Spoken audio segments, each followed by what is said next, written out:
നടിയെ ആക്രമിച്ച കേസിൽ അഭിഭാഷകർക്കും മാധ്യമങ്ങൾക്കും മുന്നറിയിപ്പുമായി ജഡ്ജി ഹണി എം വർഗീസ്. വാർത്തകൾ തെറ്റായി റിപ്പോർട്ട് ചെയ്താൽ കർശന നടപടിയെടുക്കും. ഹണി എം വർഗീസിന്റെ ഭൂതകാലം അന്വേഷിച്ചോളൂ, പക്ഷേ കോടതിയെ അപമാനിച്ചാൽ കോടതിയലക്ഷ്യ നടപടി നേരിടേണ്ടി വരുമെന്നും ജഡ്ജി മുന്നറിയിപ്പ് നൽകി.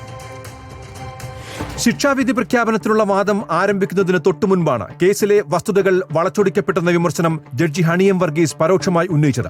തന്റെ ഭൂതകാലം അന്വേഷിച്ചോളൂ, എന്നാൽ കോടതി നടപടികളെ അനാവശ്യമായി ബുദ്ധിമുട്ടിച്ചാൽ ഗുരുതര പ്രത്യാഘാതം നേരിടേണ്ടി വരുമെന്ന് ജഡ്ജി അഭിഭാഷകർക്കും മാധ്യമങ്ങൾക്കും താക്കീത് നൽകി. നടപടികൾ റെക്കോർഡ് ചെയ്യുകയോ മറ്റൊരിടത്തേക്ക് കൈമാറ്റം ചെയ്യുകയോ ചെയ്യരുത്.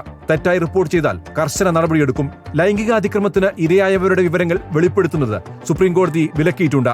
എന്നാൽ ഈ കേസിലെ റിപ്പോർട്ടിംഗിൽ സുപ്രീംകോടതി മാർഗനിർദ്ദേശങ്ങൾ പലപ്പോഴും പാലിക്കപ്പെട്ടിട്ടില്ല. കോടതി വിധി സമൂഹത്തിന് വേണ്ടിയല്ല, പ്രതികൾക്ക് വേണ്ടിയാണ് ശിക്ഷ വിധിക്കേണ്ടത്. ആ ശിക്ഷ സമൂഹത്തിന് സന്ദേശമാകും. കേസ് തുടങ്ങിയത് മുതൽ ഓരോരുത്തർ സ്വാർത്ഥ താല്പര്യത്തിനായി ഓരോന്ന് ചെയ്തു. അഭിപ്രായം പറയാൻ താല്പര്യമുള്ളവർ വിധിന്യായം വായിക്കണം. പലതിനുമുള്ള ഉത്തരം അതിലുണ്ടാകുമെന്നും ഹണി എം വർഗീസ് പറഞ്ഞു. News desk reporter.